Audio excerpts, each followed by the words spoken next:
Hello viewers, আসসালামু আলাইকুম। আশা করি সবাই ভালো আছেন। বরাবরের মতো আরেকটি রেসিপি আপনাদের মাঝে হাজির হয়েছে। আশা করি আমার আজকের রেসিপিটা আপনাদের কাছে ভালো লাগবে। জানি সবাই ভালো রান্না করতে পারেন, তারপর আমি আমার মতো করে রান্না করে আপনাদের মাঝে শেয়ার করছি। চলুন তাহলে মূল উপকরণে চলে যাই।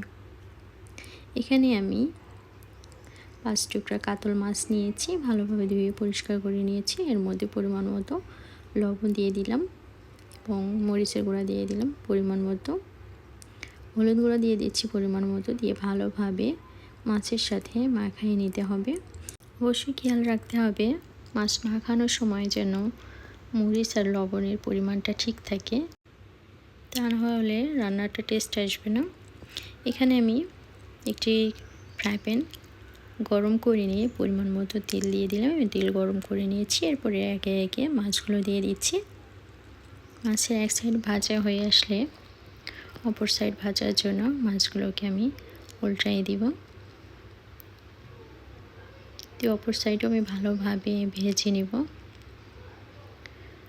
মোটামুটি 2 সাইডে আমার ভাজা হয়ে এসেছে। একটি পাত্রে আমি মাছগুলো তুলে নিব।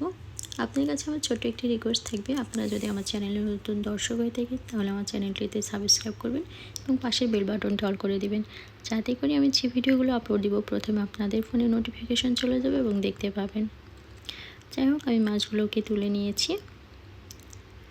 একই তেলের মধ্যে দিয়ে দিচ্ছি পেঁয়াজ পেস্ট পরিমাণ মতো, পরিমাণ অনুযায়ী লবণ দিয়ে দিচ্ছি,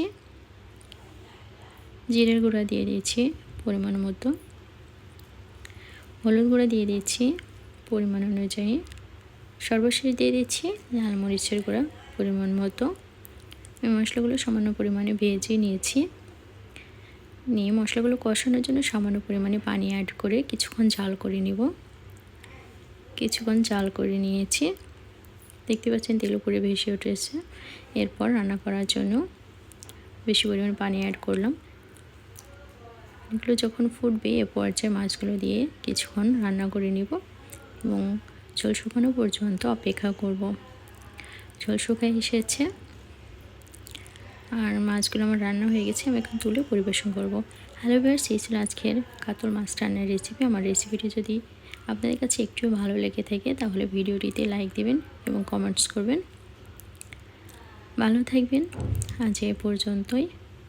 আল্লাহ হাফেজ।